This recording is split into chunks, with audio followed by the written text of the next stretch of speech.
Ja, så blev jeg langt om længe færdig med det her fine dagkørelys. Og det var sådan lige lidt anderledes end det, jeg havde installeret før.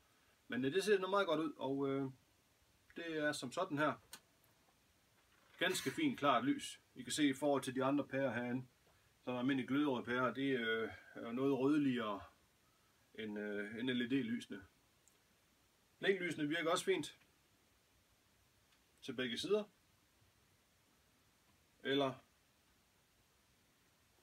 havarilys. Ganske udmærket. Jeg har en plan om at skifte dem om bag også til LED. Nu må vi lige se, hvordan det kommer til at virke. Men ellers så håber jeg, at jeg synes, det ser okay ud. Det synes jeg i hvert fald. Der er ikke så mange muligheder her på den her i forhold til på en GS'er selvfølgelig. Og jeg synes, de muligheder, jeg har set, ja, okay. Men altså, synlighed i trafikken, det er et stort issue for mig. Jeg synes, det er blevet udmærket.